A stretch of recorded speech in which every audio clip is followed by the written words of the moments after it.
The bullet hit the wall 6 inches from her face. The man who fired it laughed. "Wrong building, sweetheart," he said. "The gift shop's on the other side." Half the room laughed with him.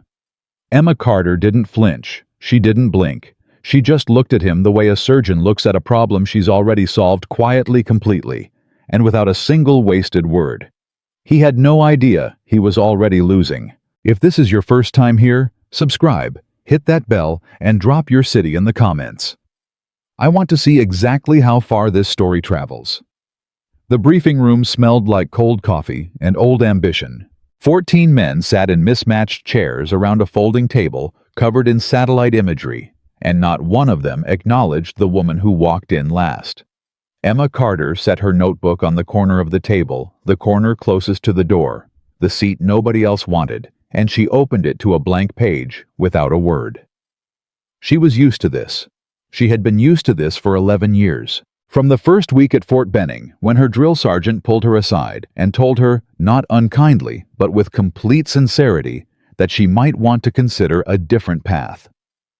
From the first marksmanship qualification, when she outscored every man in her cohort by 14 points, and the range officer spent 10 minutes checking her targets for administrative error before accepting that the numbers were real.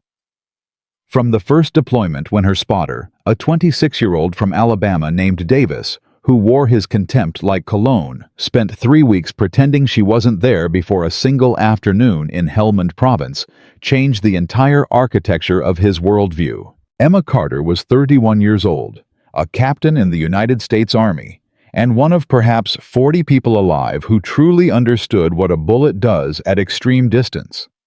Not what the manuals said. Not what the instructors demonstrated on controlled ranges with perfect weather and cooperative wind.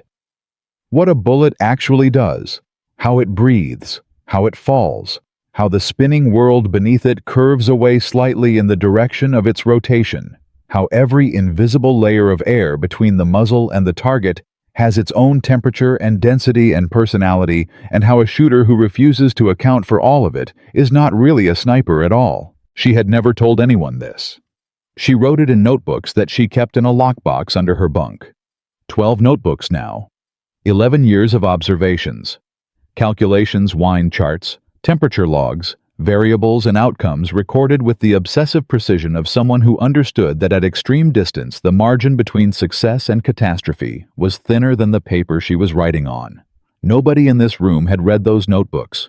Nobody in this room knew they existed. "All right," said Master Sergeant Roy Chambers, standing at the head of the table, with the natural authority of a man who had occupied the head of every table he'd ever sat near.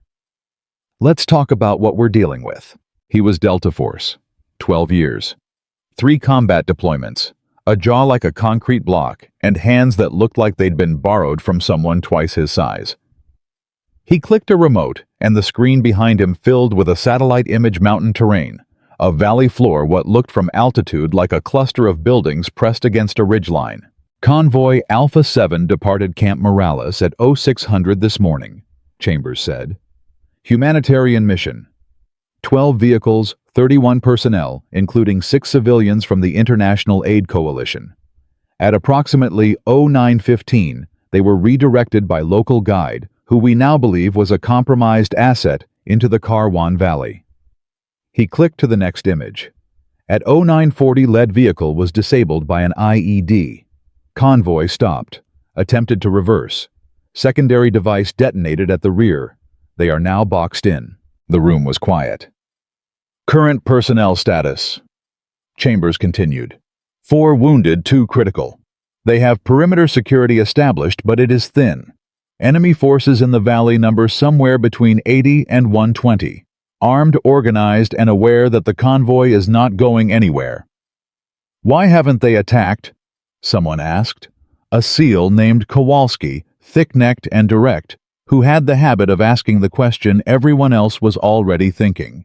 They're waiting for someone, Chambers said. He clicked again. The image zoomed in. A building, stone walls, narrow windows, a position on the elevated terrain above the valley that gave its occupant a view of everything below. Commander Yusuf Rahimi, mid-level but critical. He runs the regional network for 3 provinces. He's the one who authorized the trap. He's the one who controls when the attack begins. A pause. And he is sitting in that building. How far? Emma asked. Nobody looked at her.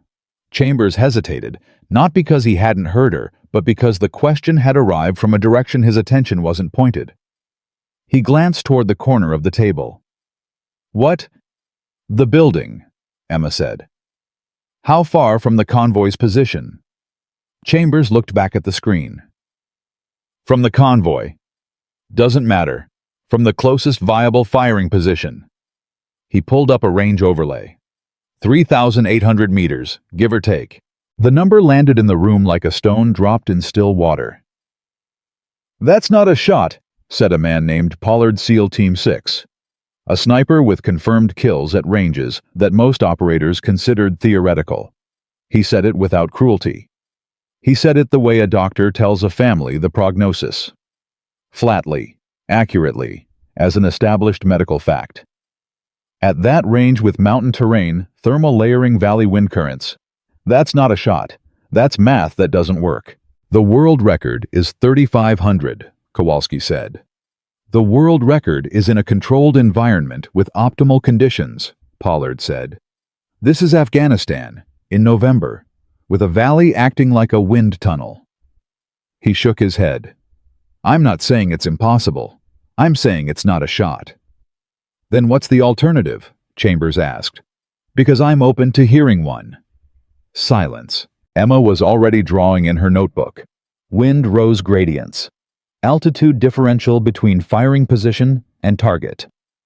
The way mountain terrain creates layered thermal currents that shift direction by altitude band. She had studied this valley. Not this specific valley, she'd never been here before. But she had studied valleys like it for 7 years, the way they funnel and fracture air movement, the way the cold shadow of a ridgeline can drop ambient temperature by 4 degrees over 50 meters and change a bullet's trajectory by more than most people would believe. We can get a team into the valley, Chambers said. Ground assault on the fortress. But we're talking about a 6-hour approach minimum, and they don't have 6 hours. Air, Kowalski asked. Denied. 2 reasons. Enemy anti-air capability in the surrounding hills and the convoy position. Any airstrike with enough precision to neutralize Rahimi's position risks the convoy. So we're back to the shot, Pollard said. We're back to the shot, Chambers confirmed. Emma looked up from her notebook. Who's attempting it? I am, Pollard said. Then Hernandez. Then Vasquez. He named 2 more men. Snipers with combat records and confirmed long-range kills. Men who had earned their reputations in places where reputations cost more than most people could afford to pay. We've already staged equipment at 3 potential firing positions on the ridge. Emma nodded and wrote something down. You got something to add, Captain? Chambers asked. There was no edge in his voice. He was asking because she was in the room, and he was the kind of man who at least acknowledged every person in a room, even the ones he privately doubted. Not yet, Emma said. Pollard looked at her for the first time. His expression wasn't contemptuous. It was simply absent, the look of a man who has unconsciously categorized a presence as irrelevant and moved his attention elsewhere.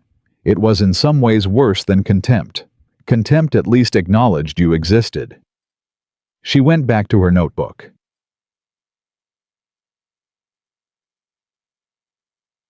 The first attempt happened at 1300 hours. Pollard went prone at firing position Alpha, which sat on a ridge overlooking the valley at an elevation of approximately 60 meters above the valley floor. He had a .50 caliber, Barrett M107A1, which was the correct tool. He had a spotter beside him running a Kestrel weather meter and a laser rangefinder. He spent 22 minutes dialing in his scope adjustments, accounting for wind as measured at his position, accounting for the known elevation drop between muzzle and target, accounting for the standard spin drift associated with the round's right-hand twist. He fired. The surveillance drone circling above the target building transmitted live feed to the command center. Emma watched the screen from the back of the room. The round impacted the wall of the building. She could see the puff of stone dust approximately 2 meters to the left and 4 meters low. Pollard fired again. Adjusted. High and right. He fired a third time. The spotter said something. Pollard recalibrated. There was a 12-second wind gust coming up the valley from the south that hadn't been present during his initial readings. A thermal shift driven by afternoon heating of the valley floor. By the time he accounted for it, fired again, it had shifted back. After 45 minutes, 3 rounds expended 0 effect on target. Pollard stood up. He walked back to the command center and set his equipment down with the controlled deliberateness of a professional who has failed at something he did not expect to fail at, and who is processing that fact privately.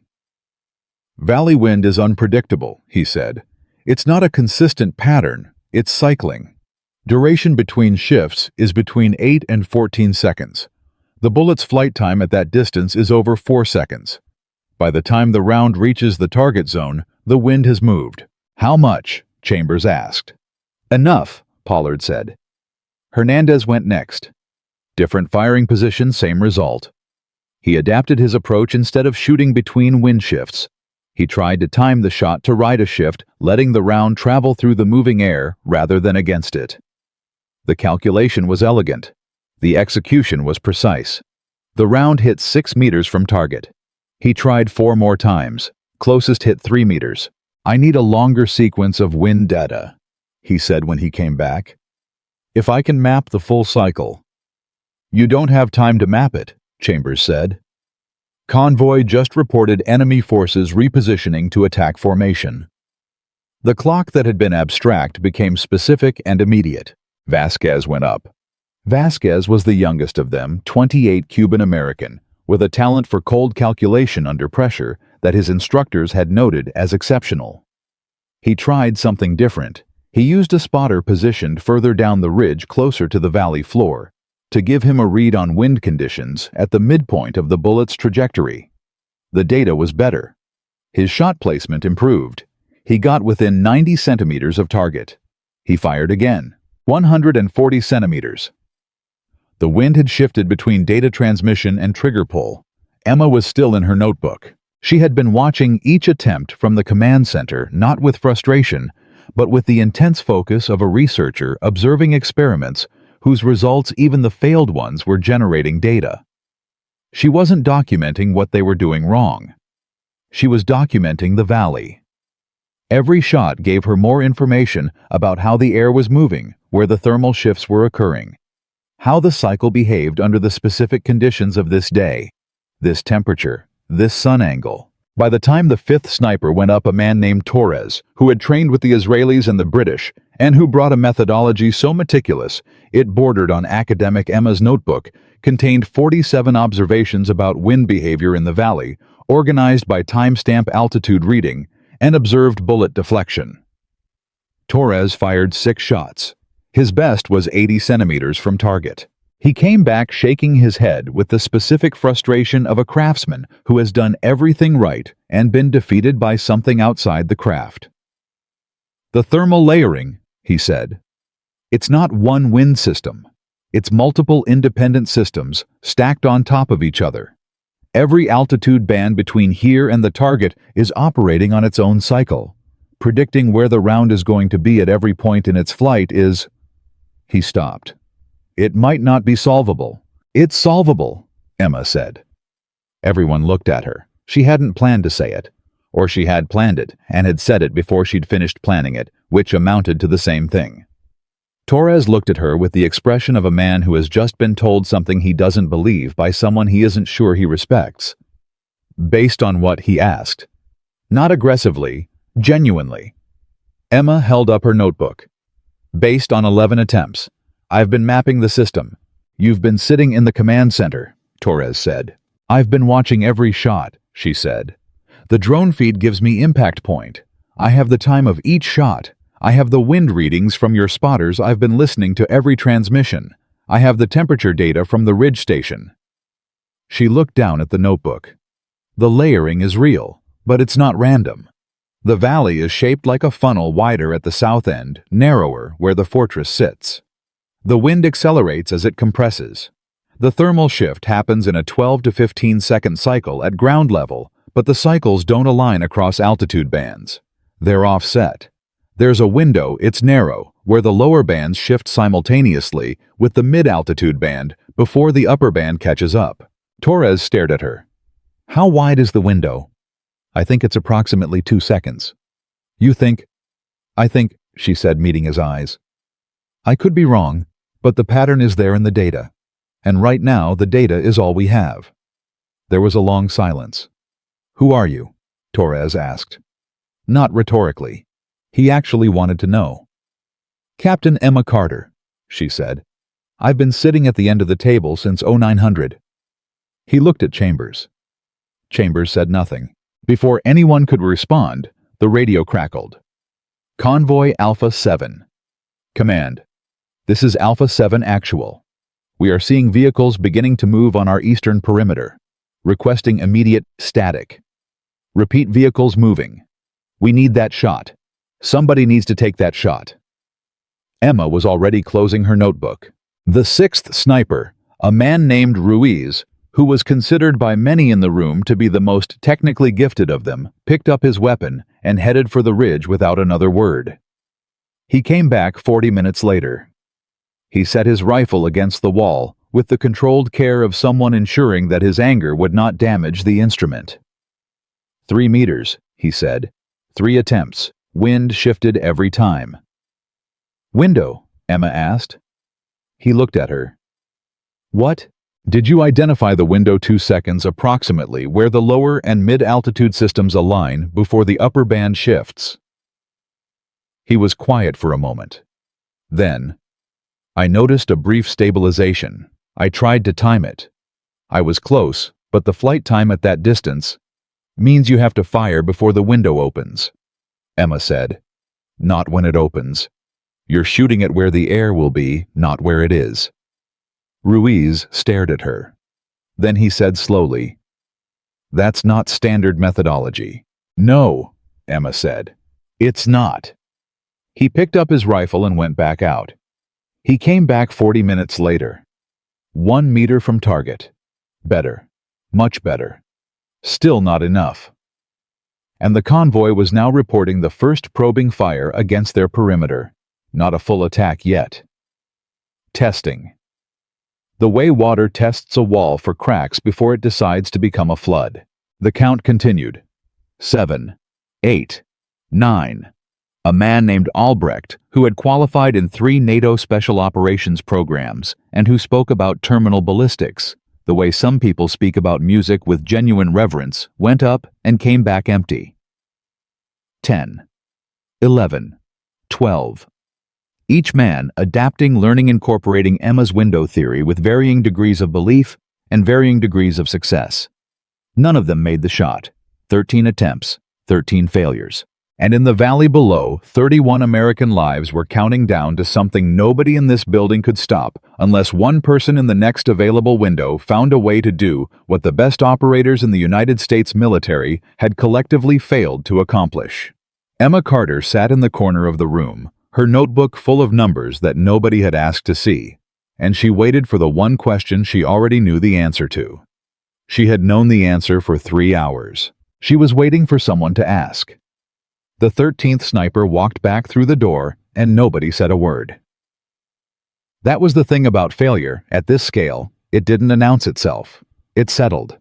It came in through the door with a man's shoulders and sat down in the silence between people who were running out of options and beginning to understand exactly what that meant. Ruiz set his rifle against the wall for the second time that afternoon. He pulled off his gloves. He pressed both hands flat against the table and stared at the satellite image on the screen, like he was trying to will the distance to change. Wind shifted in the upper band, he said. Right at trigger pull, second attempt. And the third, Chambers asked. Caught the window. Round was on track through mid-altitude. He stopped. Deflected in the final 800 meters. Upper thermal is independent from the rest. It doesn't follow the cycle. He looked up. Whatever pattern exists in the lower bands, the upper band is doing something different. Something I can't predict from the ridge position. Emma was already writing. She had heard every word. She had been hearing every word from every man who came back through that door for the past 4 hours, and she had been doing something with those words that none of them knew about. She had been building a model, not in a computer. In her notebook, in her own notation system, developed over 11 years of sitting in corners and watching and listening and documenting everything that the people at the head of the table never thought to record. The upper thermal was independent. That was new data. That was critical data. And it changed 3 of her previous calculations in ways that paradoxically made the problem more solvable, not less. She wrote faster. The radio crackled. Command Alpha 7 actual. 2 vehicles disabled on eastern perimeter. Small arms fire ongoing. We have 1 additional wounded.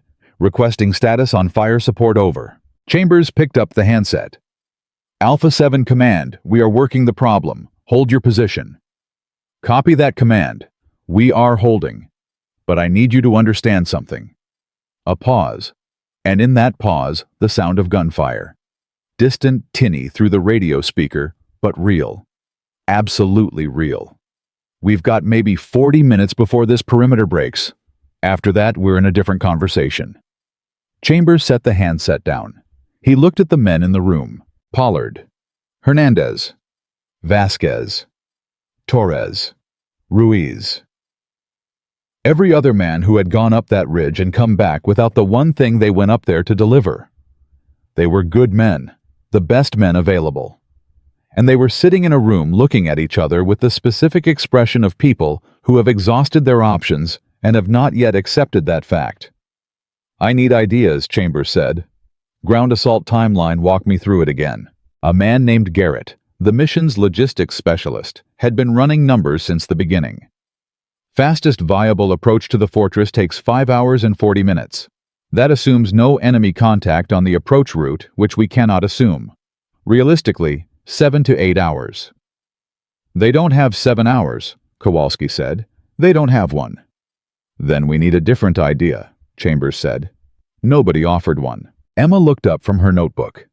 She looked at the screen. She looked at the image of the fortress, the building, the distance, the impossible geometry of it. Then she looked at her notebook.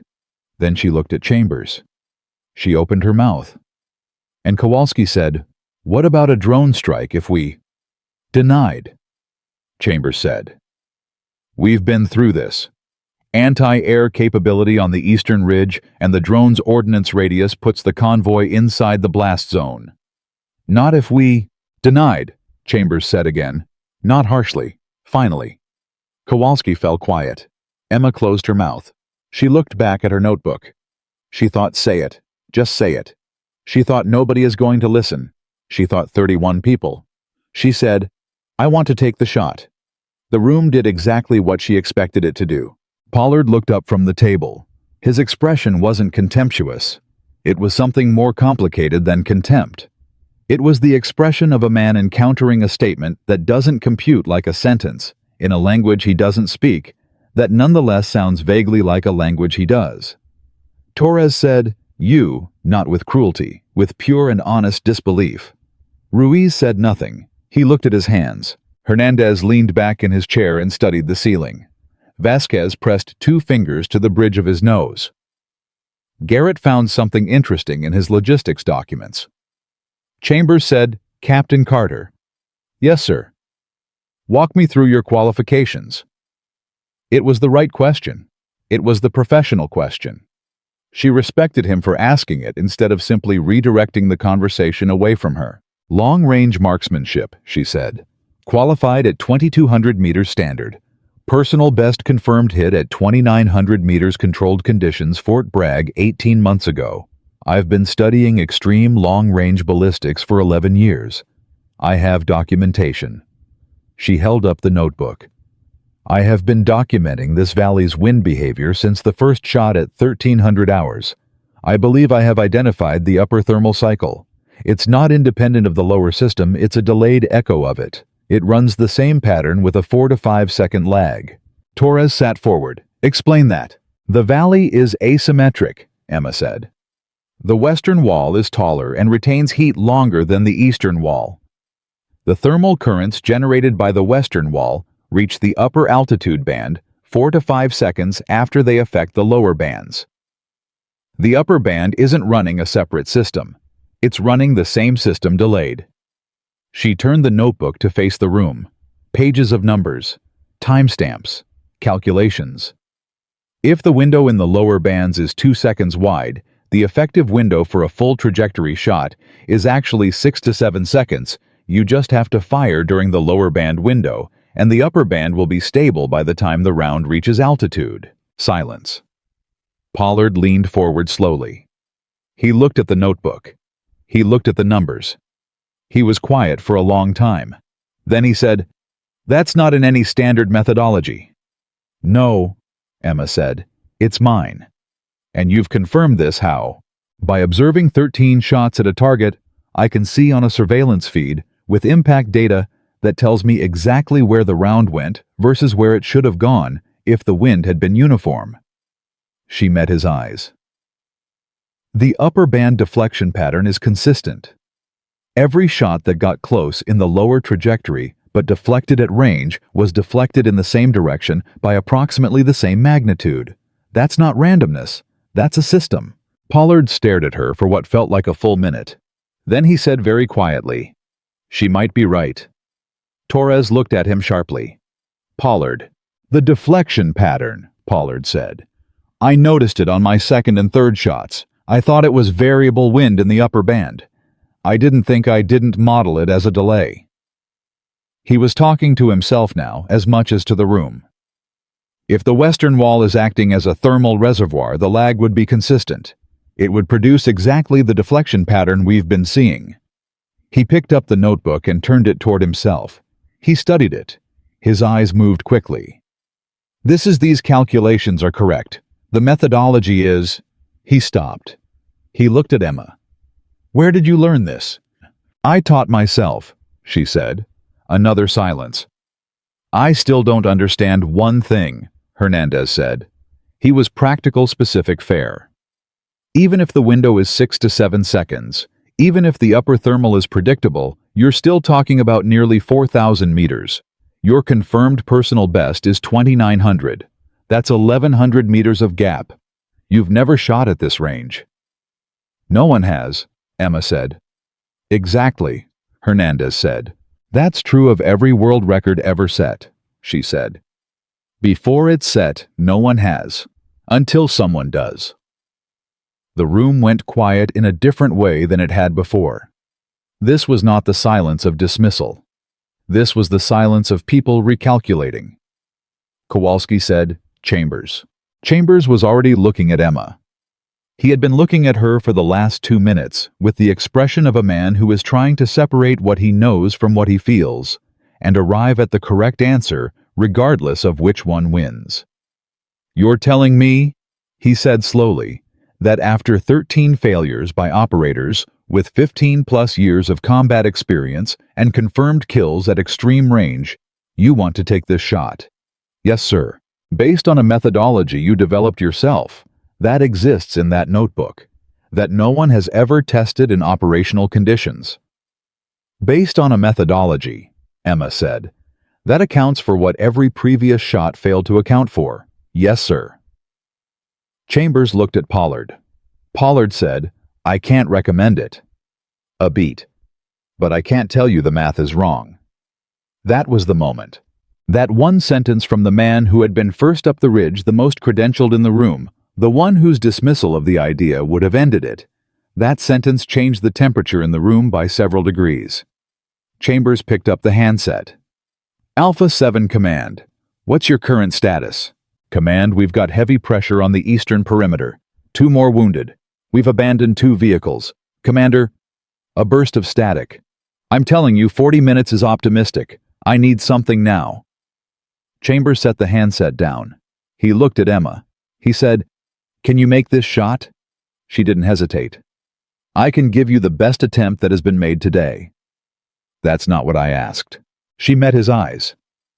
"I know, but it's the most honest answer I have. And in the current situation, I think honest is more valuable than confident." Chambers stared at her for 3 seconds. Then he said, Get your equipment. What happened next was not clean, and it was not quiet. Torres said, "Master Sergeant, with respect, we don't know this woman. We don't know her operational record. We're going to hand the lives of 31 people to someone nobody in this room has ever worked with because she has a notebook full of—" Pollard Chambers said. "You want to go back up?" Pollard looked at Torres, then at Emma, then at the screen showing Alpha 7's position. "I already failed that shot 3 times, he said. "My methodology doesn't solve the upper thermal problem. Hers might." He paused. "I'll spot for her." The room processed that. Pollard had just said, without any melodrama, that he would support the woman everyone had been ignoring. Coming from him, it landed like a formal endorsement, and it shifted the balance of the room in a way that no argument Emma could have made would have shifted it. Torres fell quiet. Hernandez nodded slowly. Vasquez looked at the screen and said nothing, which was its own kind of assent. Emma was already checking her rifle. It was a Chaytak Intervention .408 caliber, the platform she had spent 4 years training with, specifically because its ballistic coefficient was superior at extreme range. She had brought it to this assignment the way she brought everything, without announcing it, without explaining why, simply because she understood what the day might require, even when no one else did yet. She loaded. She verified. She chambered. Kowalski watched her hands. "You've done this before," he said. "Not a compliment exactly. An observation." "The loading process, yes," Emma said. "I mean the whole thing. Walking into a room and having to prove yourself."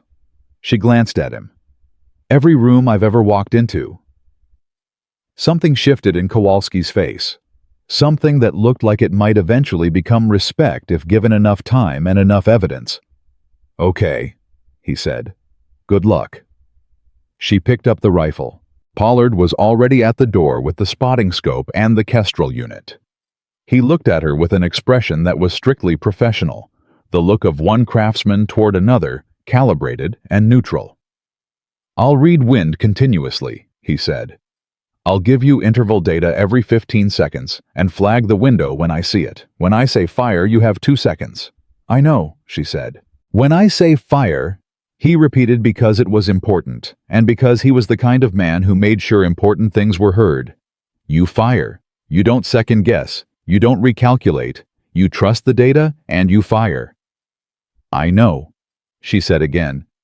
He studied her face. "You're calm," he said. "I've been ready for 3 hours," she said. They went up. The ridge position was the same one Pollard had used for his first attempt. He had chosen it originally because it provided the best sight line to the target building, and nothing about that calculation had changed. What had changed was who was lying prone behind the rifle, and what model of the problem was loaded in her head. Emma settled into position. The cold hit her immediately. Not the cold of the air exactly, but the specific cold of full concentration, the way everything peripheral drops away, and the world narrows to numbers and angles and breadth. She ranged the target. The laser read 3,847 meters. She made her initial adjustments. Elevation. Known spin drift for the .408 at this range. Base wind compensation using Pollard's current reading. She did not rush. She did not look at her watch.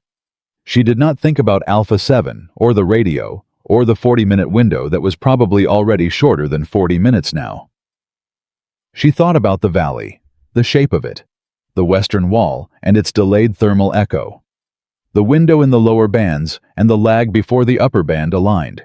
She thought about 12 notebooks in a lockbox under a bunk at Camp Morales. She thought about Fort Benning and the range officer who checked her targets for administrative error. She thought about Davis the spotter from Alabama and the afternoon in Helmand Province that had changed the architecture of his worldview. She thought about all of it for exactly as long as it took her to settle her breathing, and then she stopped thinking about it entirely. Pollard began reading. Wind at position 7 knots south-southwest. Mid-altitude current shifting. Thermal build in lower band. Cycle timing. We're at 11 seconds into current phase. Window opening. Emma's finger rested on the trigger. Not pressing. Resting. The distinction mattered more than most people would ever understand. 17 seconds, Pollard said. 18. Lower band stabilizing. Mid-band catching. Upper. He paused.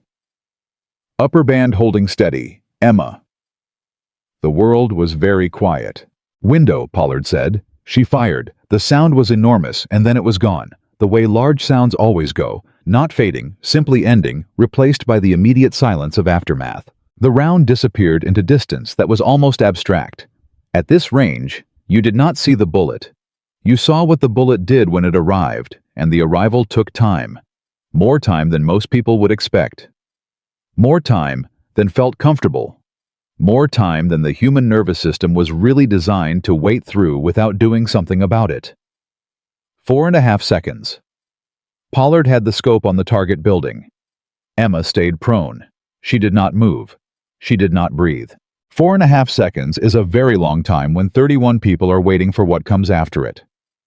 Pollard said nothing. 3 seconds. He said nothing. 4 seconds. He said, tracking. And then the drone feed on the tablet mounted to the position transmitted its image, and Pollard went completely silent in the specific way that people go silent when something has happened that they haven't yet found words for.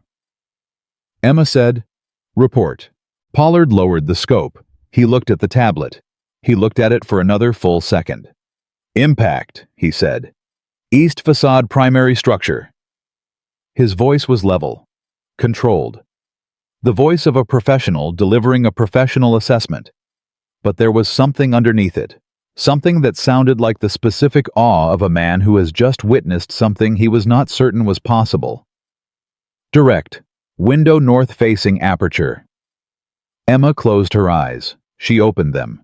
Confirm target neutralized, she asked. Pollard pressed the radio. Command, this is Pollard at firing position, requesting confirmation on target status over. The wait was 12 seconds. She counted them. Firing position command. Drone confirms direct hit on primary target. Rahimi is down. Enemy command structure in the valley is there scattering. Convoy is standby. A pause. Convoy Alpha 7 is moving. They're moving. Eastern blockade has collapsed. Vehicles are there out. They're out of the valley. Pollard was quiet for a long moment. Then he said to no one in particular, in the voice of a man revising a fundamental assumption about the nature of the possible, I'll be damned. Emma sat up. She set the rifle carefully across her knees. She looked at the valley below where 31 people were driving away from the thing that had been trying to end them through a gap that had opened because a bullet had traveled nearly 4,000 meters through layered mountain air and arrived exactly where she had calculated it would arrive. She did not feel triumphant. She felt the specific quiet satisfaction of a problem solved correctly after a very long time spent preparing to solve it. She thought about the 12 notebooks. She thought 14 now. Pollard was looking at her with an expression she had never received from anyone in a room like this before. Not respect exactly, not yet, but the thing that comes just before respect, the recognition that your initial model of a person was insufficient and requires substantial revision. How long have you been calculating that? He asked. 3 hours and 17 minutes, Emma said. No, he said. I mean, how long have you actually been building toward this, the methodology, the notebooks? He was watching her carefully. How long? She thought about the answer. She thought about the first notebook started in a barracks room at Fort Benning by a woman who had just outscored every man in her cohort and been rewarded for it with skepticism. 11 years, she said. Pollard nodded slowly. He looked back at the valley. The valley that was now quiet, or at least quieter in the way that places become quiet when the thing that was threatening them has been resolved. 11 years, he said. Yes. He was quiet for a moment. Then, for what it's worth, Captain, the math was right. Every step of it. She looked at him. I know, she said. She wasn't being arrogant. She was being accurate, And coming from her in this moment, it was simply the truth stated by someone who had lived inside the numbers long enough to know when they were right and had spent 11 years waiting for the conditions that would allow them to prove it. She picked up her rifle. She began to walk back. Behind her, Pollard was already on the radio to command, not describing what had just happened, not reaching for language adequate to the moment, but doing the next practical thing, the way professionals do, the way people do, when they have spent their careers in situations where the next practical thing is always more important than the last remarkable one. Emma walked down from the ridge alone. The command center was 200 meters away. She had already started notebook 14 in her head. She walked through the door, and the room stood up. Not all at once, not with any coordination. It happened the way things happen when a group of people experience the same sudden revision of reality, simultaneously. One person moved, then another. Then the standing spread through the room like a current finding its path, until every man in that command center was on his feet, and nobody was entirely sure who had stood first, or why only that it had felt necessary. Emma stopped just inside the door. She looked at the room. The room looked at her. Kowalski started clapping.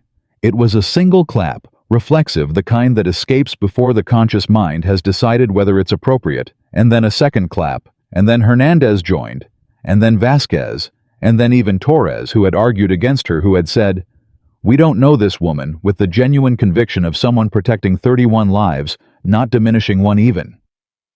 Torres brought his hands together with an expression that looked like a man settling a debt he hadn't known he owed. Emma stood in the middle of it and felt profoundly uncomfortable. Not because she didn't understand what they were doing. She understood exactly what they were doing. She had spent 11 years imagining something like this moment, not the applause specifically, but the recognition, the acknowledgement that the work she had done in corners and lockboxes and barracks rooms at midnight had been real work. Serious work, work that mattered. She had imagined what it would feel like. It didn't feel the way she had imagined. It felt too loud, too sudden, like a light switched on in a dark room, not illuminating exactly but disorienting the way your eyes take time to adjust to something they've been denied. Chambers crossed the room and extended his hand. She shook it. "Outstanding," he said. One word. From him in this context, it was the equivalent of a speech. "The methodology worked," she said. "Pollard's spotting was excellent. Pollard's been telling me the same thing about you for the last 3 minutes on the radio," Chambers said. She didn't know what to do with that, so she nodded and looked at the screen, which showed Alpha 7's convoy now moving through open terrain on the northern approach road. All 12 vehicles, all 31 personnel putting distance between themselves and the valley that had tried to keep them. "Wounded status?" she asked. 4 wounded, all evacuated to forward surgical, 2 critical, both stable. Chambers was watching her face. "You want to know about people, not about the shot." "The shot is done," Emma said. "People are ongoing." He studied her for a moment with an expression that was hard to read, something between assessment and surprise, the look of a man who has been shown that his map of a situation was missing significant terrain. "Sit down, Captain," he said. "Debrief in 20 minutes. She sat down. In the corner. Her usual seat.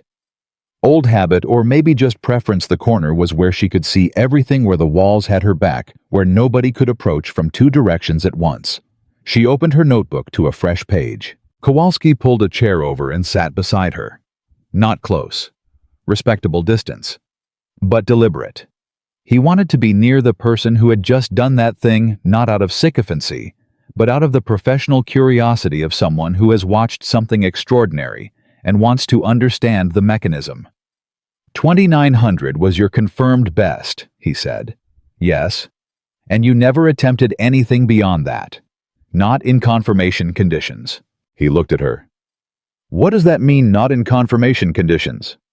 She glanced at him.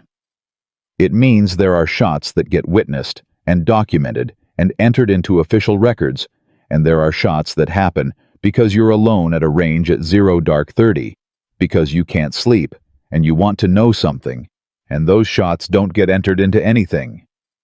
Kowalski was quiet for a moment.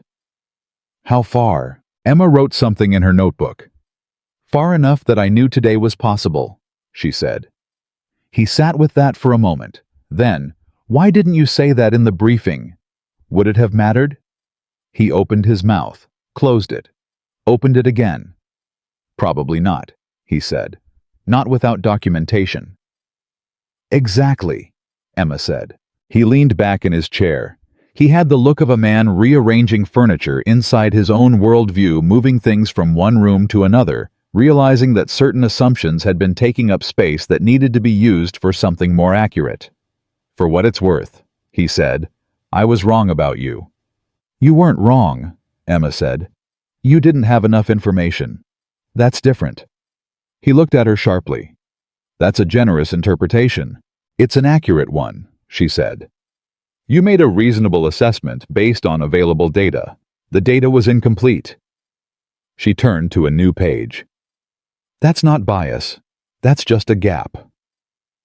Most people in your position would call it bias, he said. Most people in my position haven't spent 11 years studying why bullets go where they go, she said. When you spend that much time on cause and effect, you get specific about what caused what. Kowalski was quiet for a long moment. You're a strange person, Captain Carter, he said. I know, she said. I mean that as a compliment. I know that too, she said. The debrief lasted 45 minutes. Chambers ran it with the methodical precision of a man who understood that what had happened today was not just an operational outcome, but a data point, something to be recorded, analyzed, and translated into institutional knowledge before it calcified into rumor or legend, either of which would be less useful than the truth. Emma walked them through it. The entire methodology, the wind observation protocol she had used during the 13 failed attempts, the identification of the western wall thermal lag, the window calculation, the decision to fire before the window opened in the lower bands rather than during it. She used the notebook. She put numbers on the board. She spoke with the flat precision of a technician and the natural authority of someone who has spent so much time alone with a subject that they no longer feel the need to perform confidence about it, it simply lives in them. The room listened, not politely, actively. The way people listen when they are genuinely learning something they didn't know before. Pollard sat across from her at the table. He had his own notes from the spotting position. He contributed technical observations at 3 points, the confirmation of the upper thermal lag timing, the specific wind readings, at the moment the window opened the sight picture on the drone feed in the seconds before and after impact. He spoke about her the way experienced people speak about other experienced people. Without superlatives, without inflation, simply describing what he observed with the specificity of a man who is careful with his professional assessments because he has staked his reputation on their accuracy. Torres took his own notes. He asked 2 questions, both technical, both sharp. Emma answered them without hesitation. When the debrief ended, Torres folded his notebook and looked at Emma across the table. The thermal lag hypothesis, he said. Have you published this anywhere? No, Emma said. It needs to be published, Torres said. Or, at minimum, formally documented in training literature. He paused. With your name on it. Emma looked at him for a moment. The same Torres who had said, we don't know this woman. The same Torres who had argued against giving her the shot with the conviction of someone protecting an outcome. He wasn't reversing himself out of embarrassment. He was doing it out of the specific integrity of someone who is capable of updating their position when the evidence demands it. I'll write it up, she said. Good, Torres said. He stood, gathered his things, and paused at the door. He turned back. He said, I'm sorry I argued against you. You were protecting the convoy, Emma said. I was, Torres said. I was also wrong. He left. Chambers was watching her again. She had the feeling he'd been watching her off and on since the moment she'd walked back through the door. Not suspiciously, but with the focused attention of someone who is trying to form a complete picture of something and keeps finding more detail than the frame accommodates. Where are you posted after this assignment? He said. Camp Morales, advising role. Marksmanship evaluation. That seems like a waste, Chambers said. It's what I was assigned, Emma said. Who assigned it? She met his eyes. Colonel Warren Briggs, she said. Chambers' expression didn't change, but something behind it shifted. Nathan Briggs' brother, he said. Yes, Emma said. A silence. And Colonel Warren Briggs is aware of your marksmanship record, Chambers asked carefully. He reviewed my file when I was assigned to his evaluation board, Emma said. He reassigned me to the advisory role 2 weeks later. Chambers said nothing for a moment. He was clearly thinking about something, turning it over carefully, the way you handle something sharp, aware of its edges, deliberate with your grip. That's interesting, he said. I thought so too, Emma said. Oh. The call came 3 hours later. Emma was in her quarters, a term used loosely, meaning the corner of a larger room, partitioned by hanging canvas, sitting on her cot with notebook 14 open across her knees, documenting the valley shot in the obsessive detail that she applied to everything. Every number, every variable, every decision point. The specific timing of the thermal window, as Pollard had called it. The adjustments she had made in the 3 seconds between his call and the trigger pull. The sat phone on the cot beside her rang. She looked at it. Unknown routing number, but the prefix was familiar command network high priority channel. She picked up. Carter? Captain Carter. The voice was measured authoritative in the specific way of someone who is accustomed to having their calls answered on the first ring and their statements received without question. This is General Nathan Briggs. She sat up straighter. Not from intimidation, from the instinct of someone who has spent enough time in institutions to understand when a moment requires a different kind of attention. General, she said, I've read the debrief. A pause. All of it.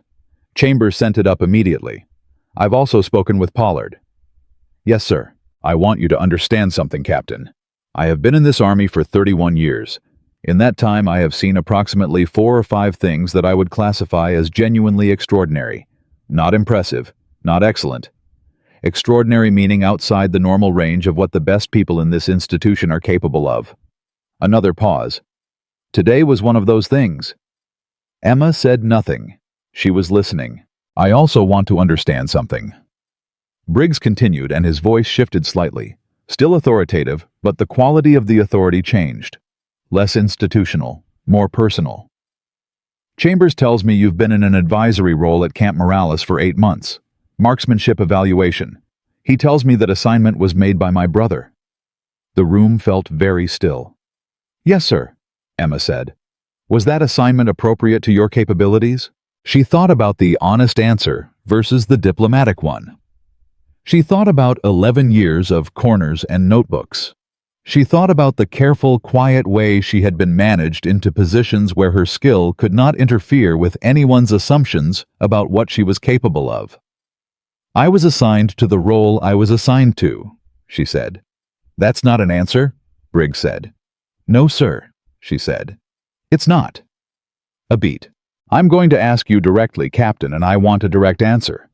Was the assignment to the advisory role at Camp Morales appropriate to your capabilities, yes or no? Emma looked at notebook 14, at the numbers, at 11 years of work that had been sitting in a lockbox. No, she said. Sir, the silence that followed was different from the earlier silences in the command center. This was the silence of consequence, the particular quiet that descends when a truth has been spoken that cannot be unspoken, and that will change the shape of things going forward. I see, Briggs said. She waited. I'll be in country in 48 hours, he said. There is a situation developing in the northern sector that I want your assessment on. Ballistics and operational planning. I want you at the briefing. Sir, Emma said.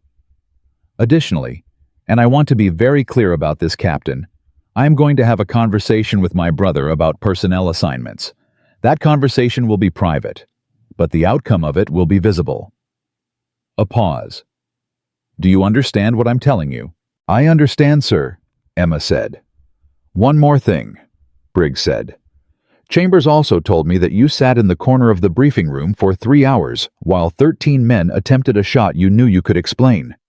He asked me why you waited so long before speaking up. Emma looked at the notebook. At the first pages of it, the observations from the early shots, the wind charts, the thermal mapping, the hours of work done quietly while the room ignored her. "What did you tell him?" she asked. "I told him I didn't know," Briggs said, "but I'm asking you." She thought about it, the real answer. Not the strategic answer, not the humble answer, not the answer designed to make the moment comfortable, because they needed to understand that the problem was real before they could trust the solution, she said.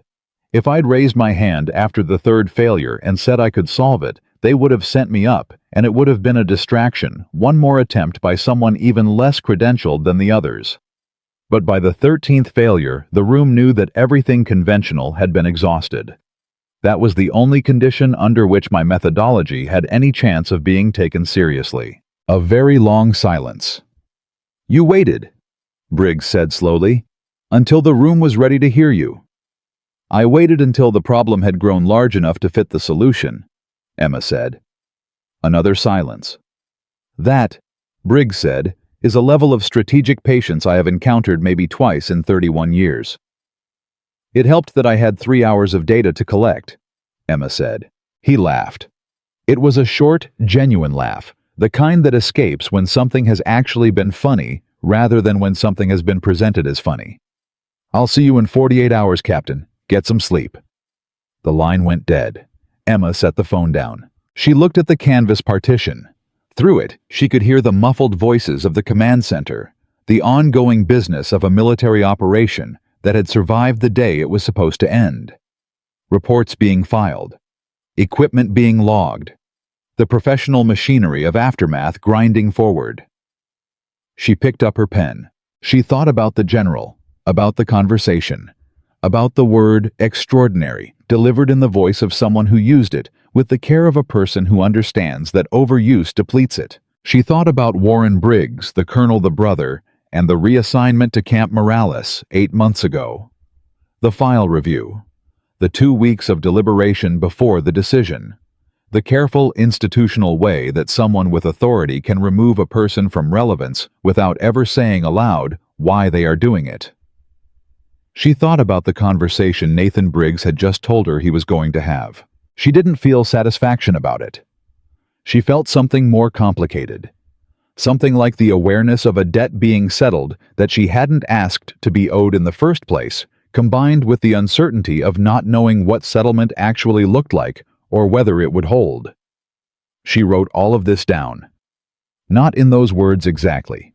In the spare factual notation she used for everything observation variable outcome question to be answered later. She had learned over 11 years that feelings were data too. They belonged in the notebook like everything else. Not to be acted on impulsively, but to be recorded, analyzed, understood. Emotion without methodology was just weather, but emotion as data.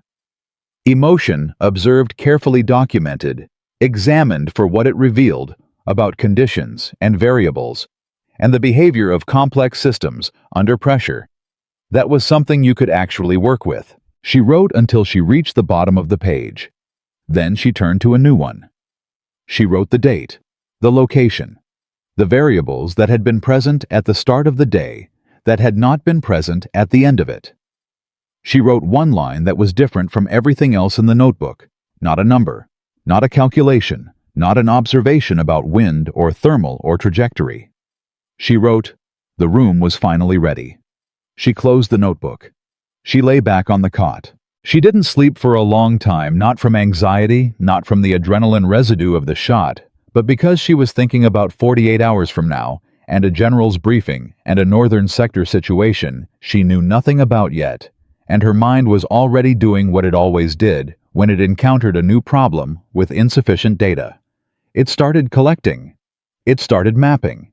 It started building the model that would be ready when the room needed it. Outside, the night was full of the sounds of a military base digesting a complicated day. Equipment voices, the distant thrum of generators.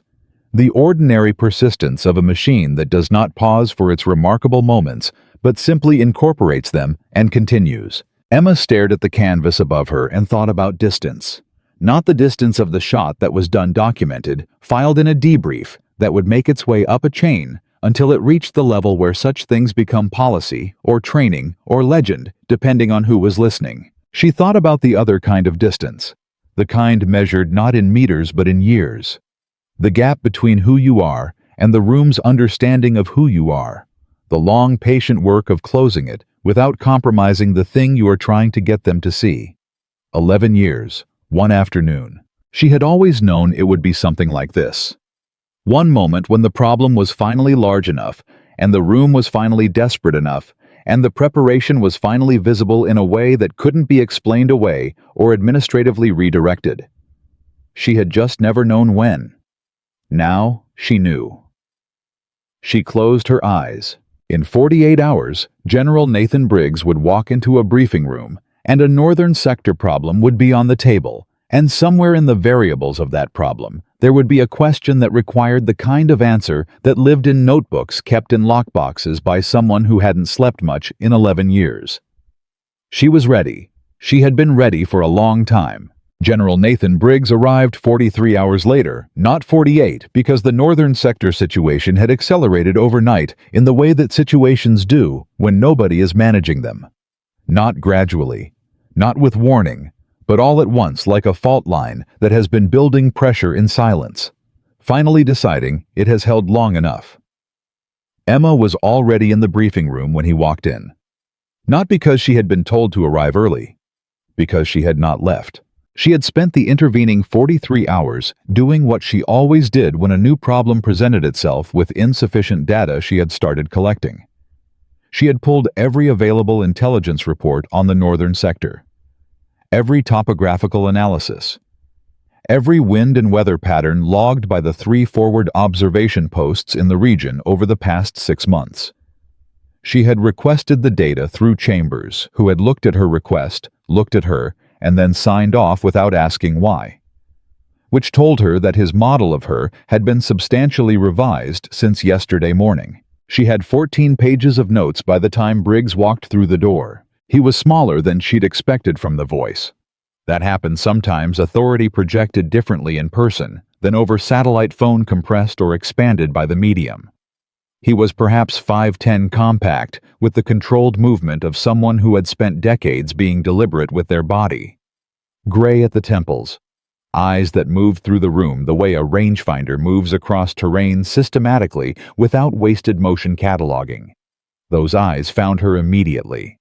He crossed to her before he spoke to anyone else in the room. "Captain Carter," he said. "General," she said. She stood. He looked at her the way she had seen very few people look at her, not through her, not past her, not with the evaluating squint of someone trying to figure out what category to put her in.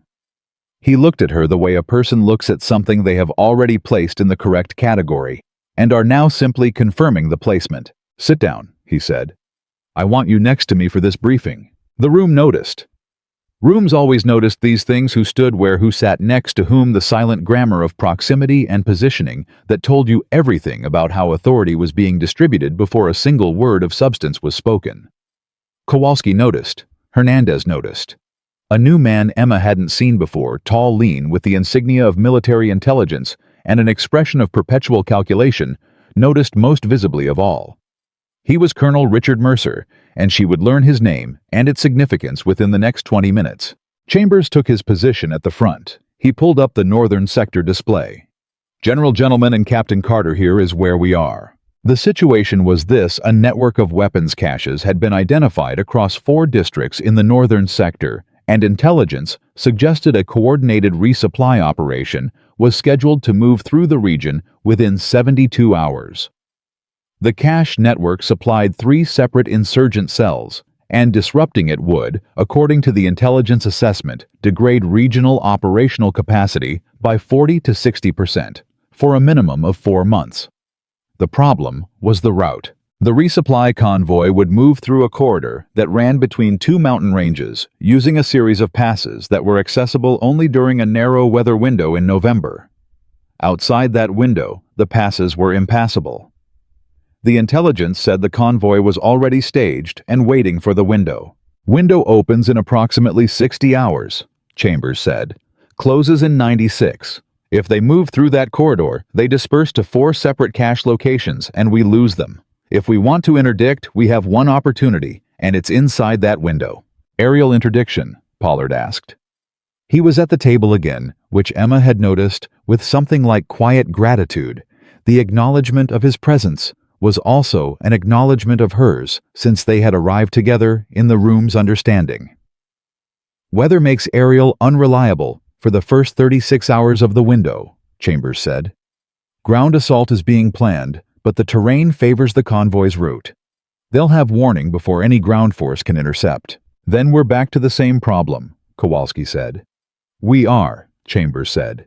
Except we're not, Emma said. The room turned. She had not planned to speak yet. She had planned to listen through the full briefing and then speak, but the pattern she had spent 43 hours mapping had just connected to the operational picture in a way that made waiting feel irresponsible. Briggs looked at her. Go ahead, Captain. She turned to page 7 of her notebook. The corridor between the ranges has 3 choke points where the convoy will be vulnerable. All 3 are in terrain that creates the same kind of layered thermal system as the Karwan Valley. Mountain corridors compress and stratify air in predictable ways when the temperature differential between the ranges is significant. She looked up. In November, with overnight temperatures dropping to -8 and afternoon highs around 4 degrees Celsius, the differential will be significant. Mercer. The intelligence colonel spoke for the first time. His voice was precise, clipped the voice of someone who had trained himself to use exactly as many words as necessary and no more. You're proposing interdiction through long-range fire at the choke points. I'm proposing that it's possible, Emma said. I'm not proposing anything yet. I'd need exact range data for each choke point from viable firing positions.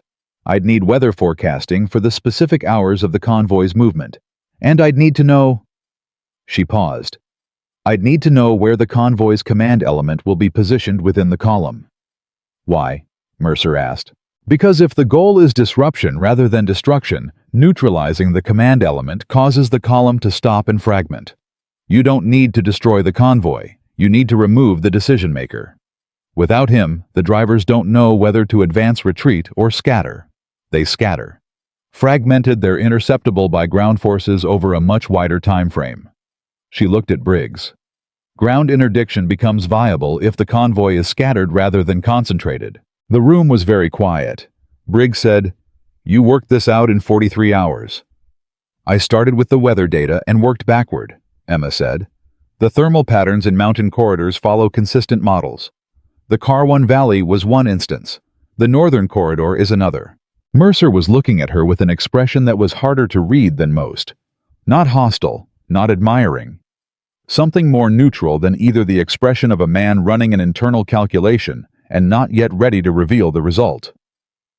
The intelligence on convoy positioning is classified above your current clearance level, Captain, he said. Then give me the range data and weather forecasting, Emma said. I don't need to know who's commanding the convoy to calculate whether a shot at the command vehicle position is achievable. Mercer looked at Briggs. Briggs said, Get her the data, Colonel. A beat just long enough to be notable, and then Mercer said, Yes, sir.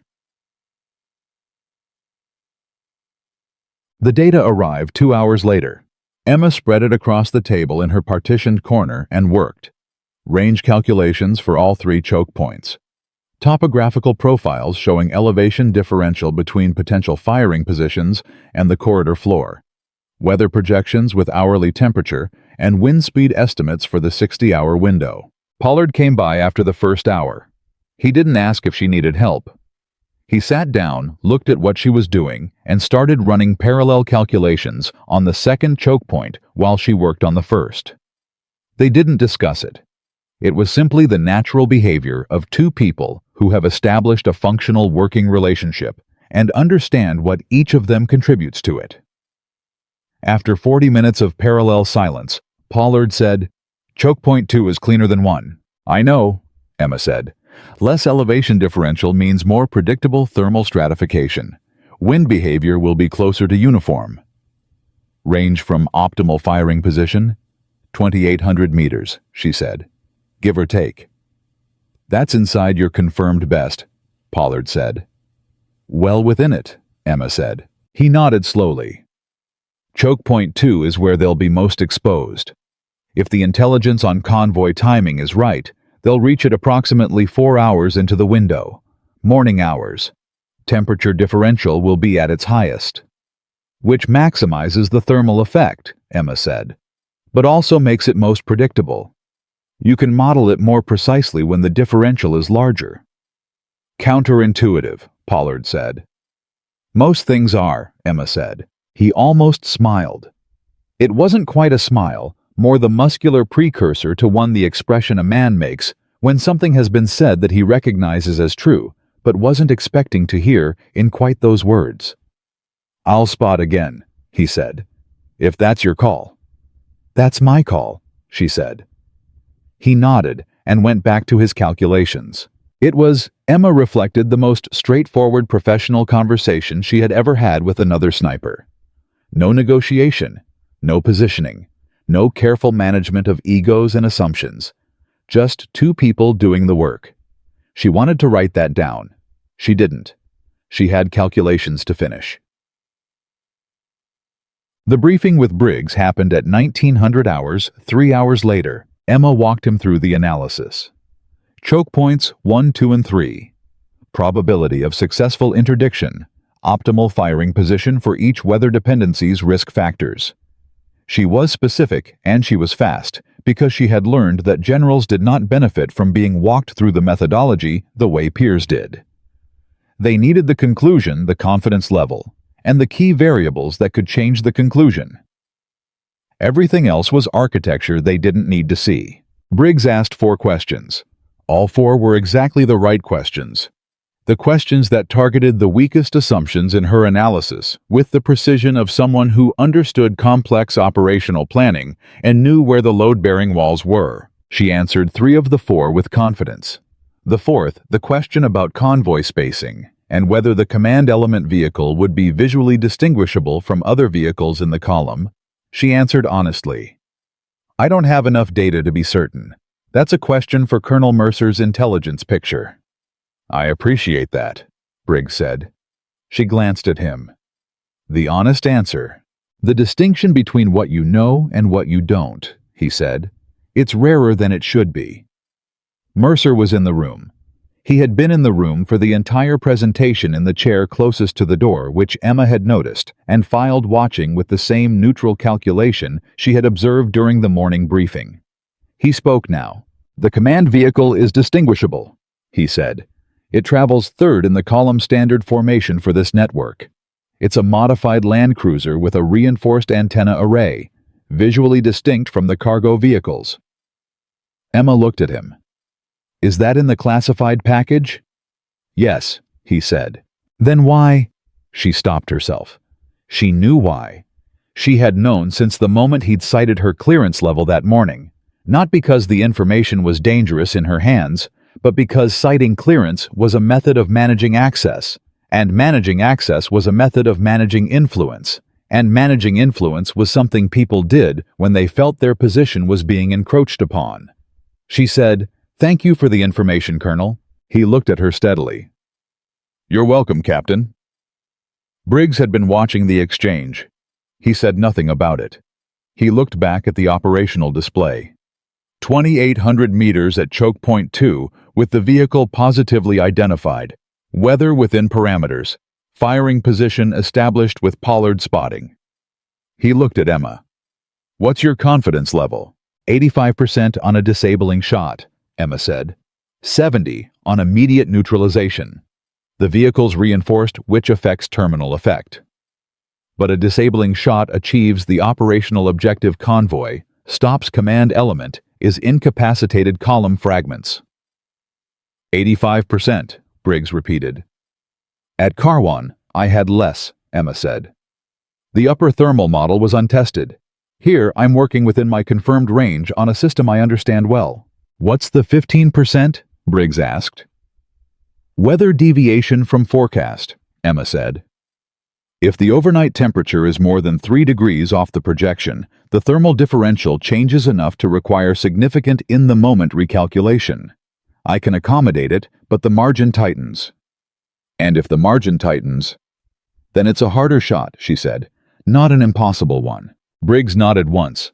Approved, he said. Operational window begins in 57 hours. I want you and Pollard staged at firing position by hour 50. Yes, sir, Emma said. Mercer Briggs said, I want the full intelligence package on the convoy command structure on Captain Carter's desk by 0600 tomorrow. Full package. No clearance restrictions. A pause. Just long enough. Yes, sir, Mercer said. The full package arrived at 0540. Emma was already awake. She was always already awake. She read through it in 90 minutes. The convoy commander was a man named Khalil Faruqi, mid-40s, former military, experienced in exactly the kind of mountainous resupply operation this represented. He had run this corridor 3 times in the past 2 years. He knew it. He trusted it. That trust was itself a vulnerability. Familiarity, bred predictability, and predictability was something Emma could work with. She made notes. At 0700 there was a knock on her canvas partition. She said, "Come in." It was Mercer. He stood at the edge of her space and looked at the table covered in notes and calculations and the full intelligence package spread open to page 11. He looked at it for a moment without speaking. Then he said, "You read fast." "I read carefully," Emma said. He was quiet for a moment. She waited. She had learned that Mercer was someone who chose his moments. He didn't fill silence, he used it, and interrupting him would have been both impolite and strategically counterproductive. "I want to tell you something," he said. "All right," she said. "The clearance citation this morning," he said. "It wasn't about you." She looked at him. "I know." He seemed slightly surprised. "You know. You're protective of your intelligence picture," Emma said. "That's appropriate. An unknown quantity asking for sensitive convoy positioning data before operational parameters are established is a reasonable thing to be cautious about." She paused. "I was an unknown quantity this morning. I'm a less unknown quantity now." He studied her. "You don't hold it against me." "I hold things against people when they act from bad faith," Emma said. "Caution isn't bad faith." He was quiet again. Then, "General Briggs told me something last night. He said you waited through 13 failures before you raised your hand at Karwan. He said you waited until the room was ready to hear you." "Yes," Emma said. "He said it was the most strategically patient thing he'd seen in 31 years. Emma said nothing. "I've been thinking about that," Mercer said. "About what it takes to sit on a capability and wait for the right conditions. Most people, most operationally capable people, they push. They advocate for themselves. They make noise." He paused. "You didn't." "Making noise would have cost credibility I couldn't afford to spend," Emma said. "So you waited." "I collected data," she corrected. "Waiting implies passivity. I was working." He almost smiled. It was a different, almost smile from Pollard's less reluctant, more like the expression of someone who has found an unexpected answer to a question they'd been sitting with for a while. "I'm going to tell you something, Captain, that is outside my normal operational communication practice." He paused.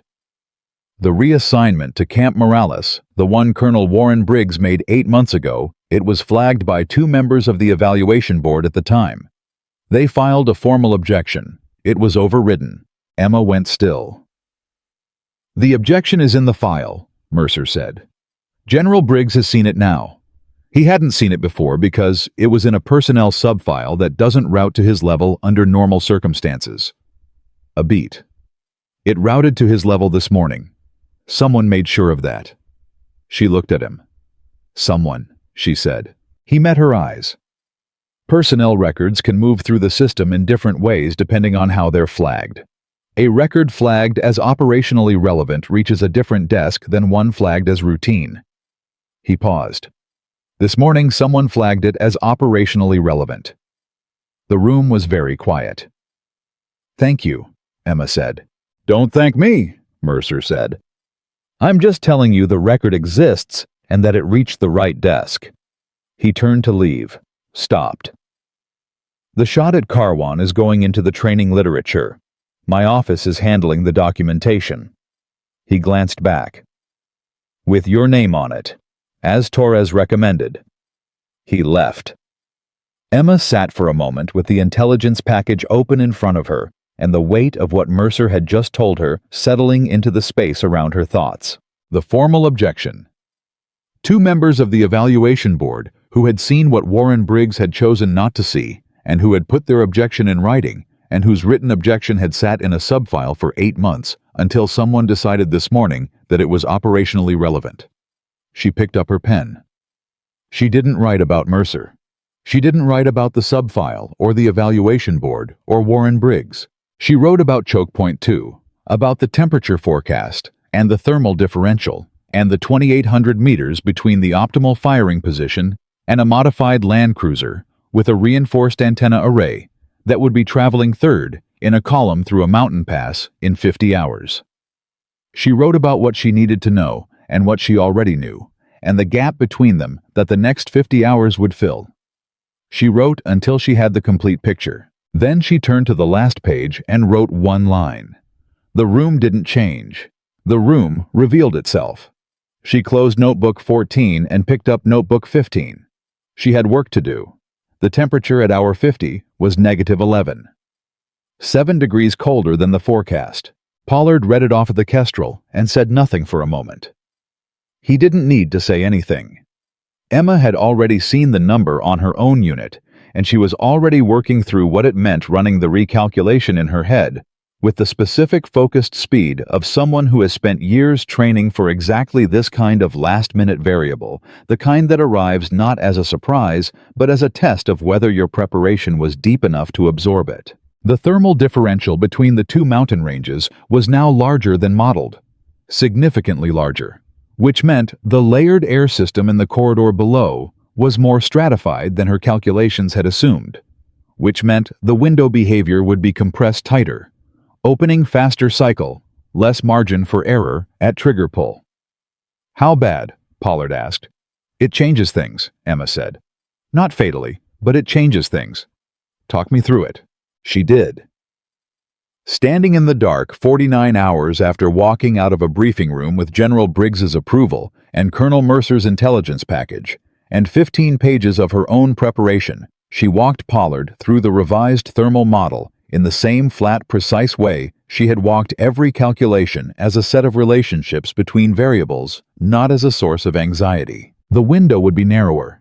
She estimated 1.4 seconds instead of 2. The firing solution required a steeper elevation correction to account for the increased density of the cold air in the lower corridor. And the upper thermal lag, the delayed echo off the western ridge that she had identified at Karwan, would run faster in these conditions. Not 4 to 5 seconds, closer to 3, which means I fire earlier into the lower band window, she said. Not by much, half a second. Half a second is a lot at this range, Pollard said. Half a second is also workable, she said. He looked at her in the dark. You want to recalculate or you want to go? I've recalculated, she said. I want to go. He nodded once. He had learned in the 48 hours since Karwan that this was how Emma Carter worked, not impulsively, not with bravado, but with a completeness of internal process that meant by the time she said she was ready, the preparatory work was genuinely done. He had worked with operators who said they were ready and meant they were willing. Emma said she was ready and meant she was finished. There was a difference. He understood it now. They moved to the firing position. The convoy entered the corridor at 0417. Emma knew this because Mercer's intelligence team had eyes on the staging area and had radioed confirmation the moment the lead vehicle moved. She knew the column was 14 vehicles. She knew the command land cruiser was third. She knew Faruqi, the man who had run this corridor 3 times and trusted it with the familiarity of someone who has never yet been wrong, was inside it. She also knew that ground interdiction teams were staged at 2 positions in the lower corridor, waiting for the column to fragment. 6 operators total. Experienced patient cold. They had been waiting since 0200. Everything depended on the next 23 minutes. That was the convoy's transit time through the choke point. 23 minutes from entry to exit, assuming standard speed and no delays. The command vehicle would reach Emma's optimal engagement point at the 14-minute mark, roughly the midpoint of the transit, the position where the column was most committed to its direction and least able to respond coherently to a disruption. "Column is moving," Pollard said. He was tracking through the spotting scope using thermal overlay to distinguish vehicle heat signatures in the pre-dawn dark. "Lead vehicle confirms. Spacing is consistent with the intelligence picture.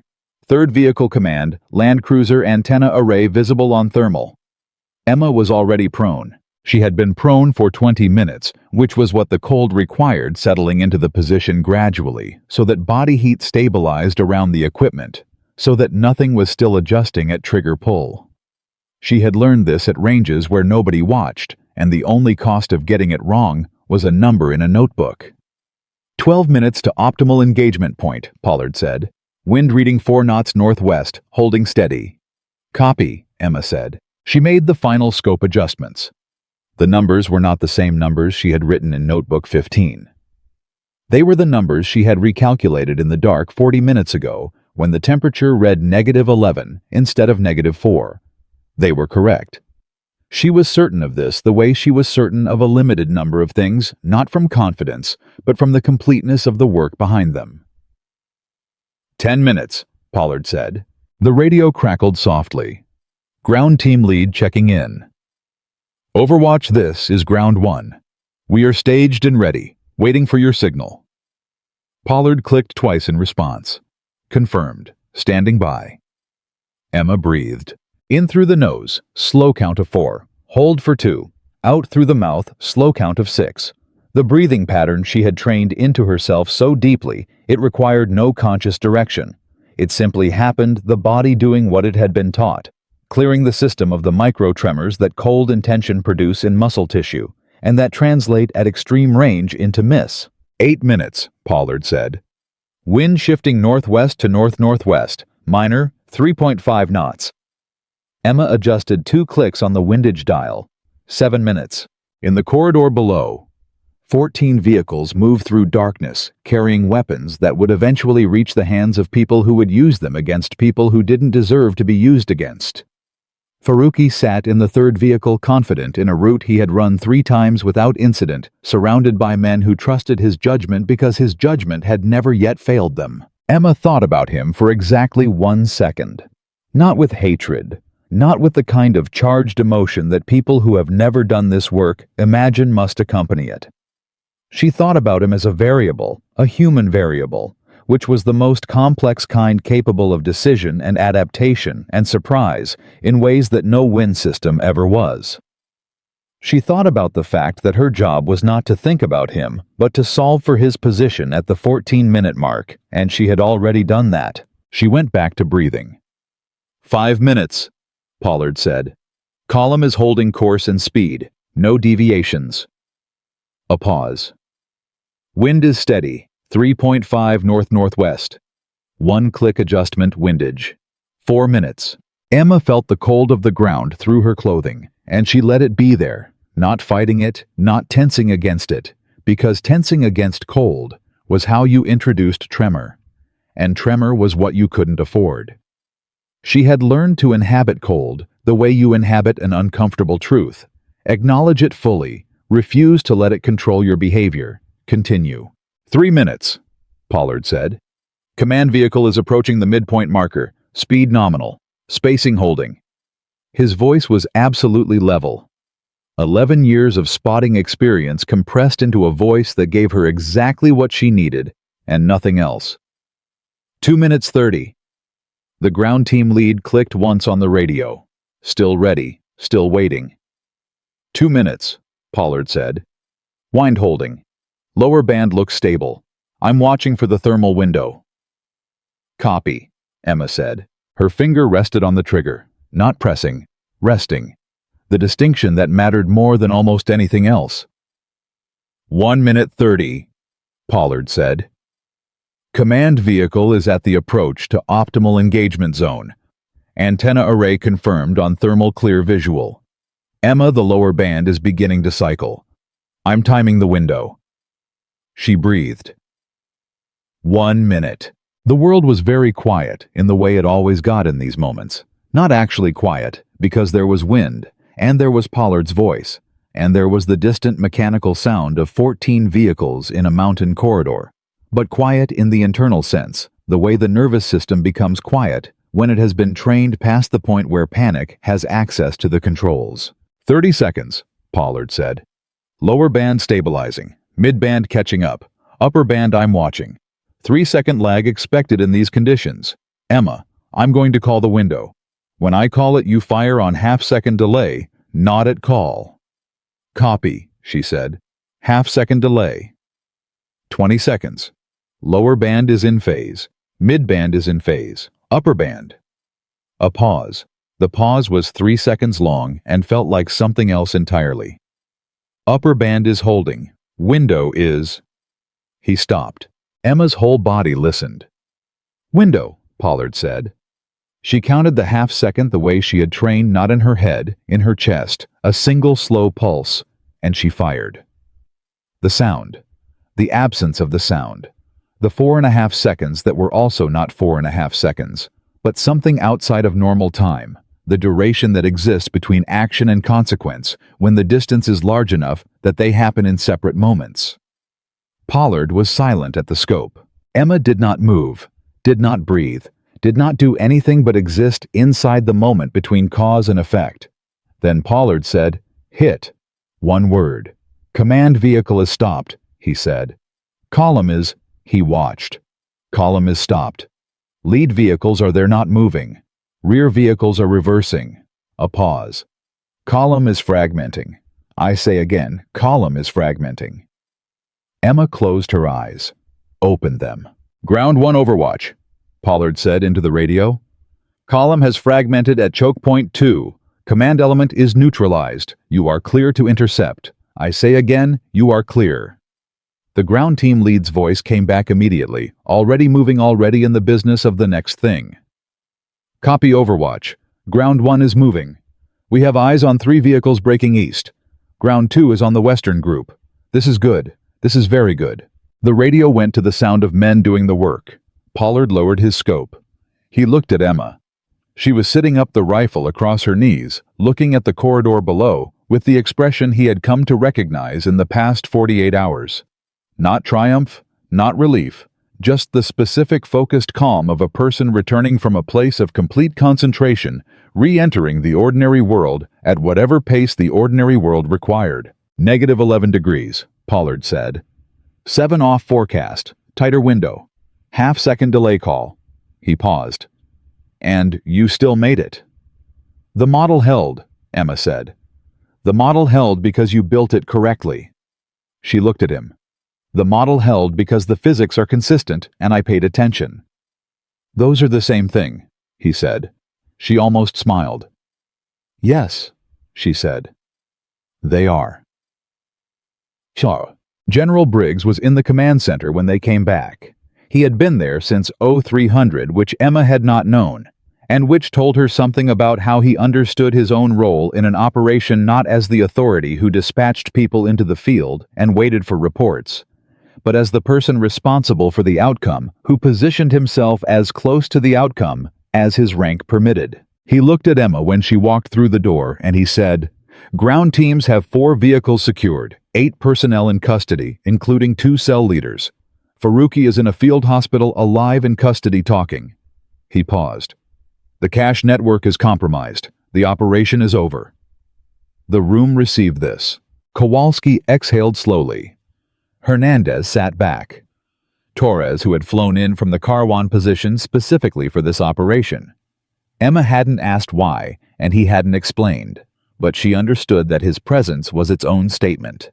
Pressed both hands on the table and stared at the display with an expression of concentrated relief. Mercer was in the corner. Her corner she noticed with a small internal acknowledgement, and he was already writing. The intelligence documentation that would follow this operation into the institutional record that would become the basis for analysis and training, and the kind of organizational learning that either happened or didn't, depending on whether the right people were in the room to capture it. Briggs crossed to Emma. 2 operations, he said. 2 shots. 2 outcomes that changed the mission. He looked at her for a long moment. I spoke with my brother yesterday. The room had been operating at a low murmur of activity. It didn't stop, people kept doing what they were doing, but the quality of attention in it shifted slightly. The specific shift that happens when something is about to be said that everyone can sense is significant. Warren told me he reassigned you to the advisory role because your file indicated a preference for independent work over operational integration, Briggs said. He said the evaluation board had concerns about your team compatibility. Emma said nothing. She waited. I then read the formal objection filed by 2 members of that same board, Briggs said, which characterized your reassignment as, and I'm quoting directly, an administrative action inconsistent with operational merit and unsupported by the evaluation record. He paused. I also read Warren's response to that objection, which was a single line. Another pause. He cited command authority and closed the review. The room was very quiet now. I had a long conversation with Warren, Briggs said. I want you to know what I told him. He looked at her steadily. I told him that command authority is a tool, and that like all tools, its value is determined by the purpose it serves. When it serves the mission and the people executing the mission, it is the right tool. When it serves something else. He stopped. He chose his next words with the deliberateness of someone who is speaking for the record because they understand this is a moment the record should contain. When it serves something other than the mission, it has been misused, Emma said. What did he say? He said he understood, Briggs said. I'm not certain he does, but the conversation happened and it is documented, and the documentation will follow the documentation of your personnel file, which is being updated to reflect your operational record as of this week. A beat. Both operations, full record. Your methodology for the thermal lag analysis will be attached as an appendix to the operational debrief. Mercer's office is handling that. Torres recommended it be in the training literature, Emma said. It will be, Briggs said. Under your name, as a formally recognized tactical innovation. He paused. I also want to tell you something else, Captain. Something that isn't about the record, or the documentation, or Warren. She waited. When I asked you on the phone why you waited through 13 failures before raising your hand, he said, you told me you waited until the problem was large enough to fit the solution. I've been thinking about that for 48 hours. He paused. I've been in this army for 31 years. I have given and received thousands of orders. I have made decisions under pressure that I was right about, and decisions I was wrong about. I have promoted people I should have scrutinized more carefully, and overlooked people I should have found sooner. He looked at her with an expression that was not guilt, exactly more like the honest accounting of a man who takes his failures as seriously as his successes. You sat in corners for 11 years because the institution I represent failed to look in the corners. That is on us, not on you. The room was completely still. Emma looked at him. She thought about the answer she wanted to give versus the answer that was true. She thought about 11 notebooks in a lockbox, and the range officer who checked her targets for administrative error, and Davis from Alabama, and 8 months in Camp Morales, in an advisory role that had fit her the way a cell fits someone who wasn't supposed to be contained. She said, the institution is made of people, General, and people have limited attention. They look where the noise is. She paused. I chose not to make noise. That was my decision. I own it. He stared at her. You're defending the institution that sidelined you. I'm being accurate about cause and effect, she said. It's different. Pollard, standing 3 feet away, made a sound that might have been a laugh if it had been given slightly more room. He covered it with a cough. Nobody in the room believed it was a cough. Briggs looked at Pollard, then back at Emma. Something moved through his face, not quite amusement, but the ancestor of it. "You are," he said slowly, "the most specific person I have ever met." "I've been told," Emma said. "I mean that as the highest possible compliment," he said. "I know," she said. "Thank you, sir." He nodded. Then, with the return to practicality that characterized everything he did, "You are being reassigned effective upon completion of this deployment. Your new posting is Special Operations Marksmanship Development, Fort Bragg. You will head the long-range methodology program. You will have a staff of 4 and full access to the training range program." A pause. "And I would like you to bring your notebooks." Emma said, "All 14 of them." 15, Pollard said quietly. "She started 15 2 days ago." Briggs looked at Pollard, then at Emma. "All 15, he said. 3 months later, in the conference room at Fort Bragg, General Nathan Briggs stood in front of 62 graduating special operations candidates and told them a story. He did not tell it as a lesson in marksmanship. He did not tell it as a lesson in tactics or methodology or the physics of extreme long-range ballistics, though it was all of those things. He told it as a lesson in attention. He told them about a briefing room in Afghanistan where 14 people sat around a table, and 13 of them looked at the door when someone walked in and then looked away. He told them about 13 failures and a notebook filled with 47 observations that nobody asked to see. He told them about a woman who had spent 11 years preparing for a room that wasn't ready for her, and who had had the patience to wait until it was, and the discipline to keep working in the meantime. He told them that the most dangerous gap in any institution is not the gap between what the institution can do and what the enemy can do. It is the gap between what the institution can do and what the institution knows it can do. That gap is filled or not filled by the quality of attention that people in authority bring to the people in their care. He told them to look in the corners. He told them that talent does not announce itself, that preparation is invisible until the moment it isn't, that the person sitting quietly at the edge of the room with a notebook full of work that nobody asked for might be the person the whole mission turns on. He told them all of this. Then he introduced the officer who would be heading their long-range methodology instruction for the next 2 weeks.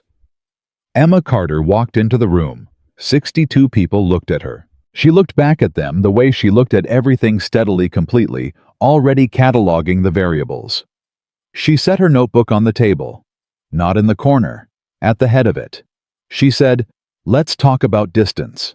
And then she told them what distance actually meant.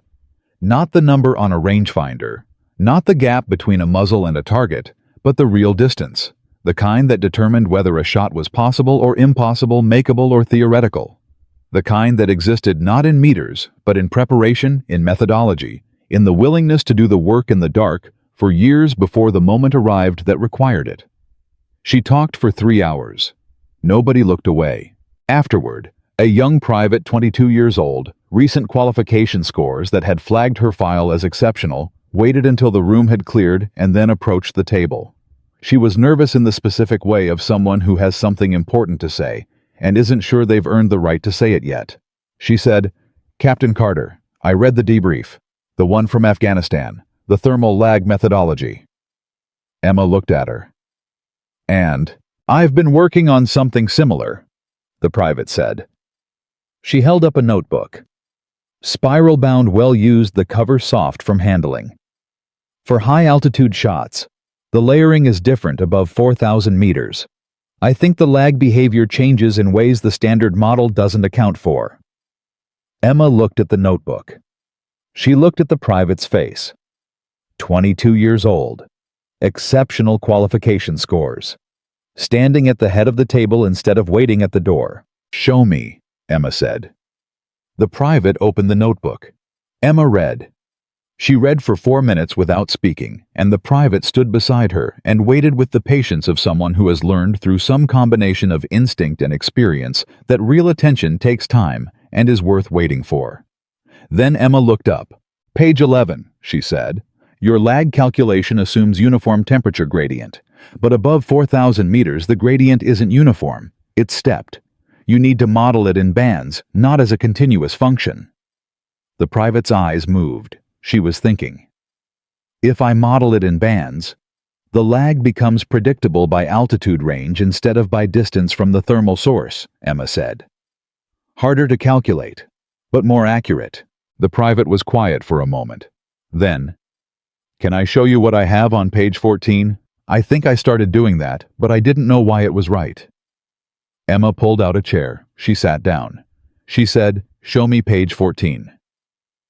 Outside, Fort Bragg continued its ordinary business, the machinery of training and preparation, and the ongoing work of building the capability that someday in some room under some pressure would matter when nothing else did. Inside, 2 women sat at the head of a table with 2 notebooks open between them, and the work continued. It had always been about the work. It would always be about the work. And the work Emma Carter had spent 15 notebooks proving was never finished. It only deepened, refined, sharpened into something more precise with every new problem, every new variable, every new person willing to open a notebook and start from the beginning and pay attention to everything the room hadn't thought to look at yet. That was the shot nobody could make until someone made it. That was the distance nobody could cross until someone crossed it. That was what 11 years in corners and lockboxes in barracks rooms at midnight had been building toward not one moment, not one trigger pull, not one round traveling 4,000 meters through layered mountain air. But this. 2 notebooks. 2 women. 1 table. And the next, 11 years already beginning.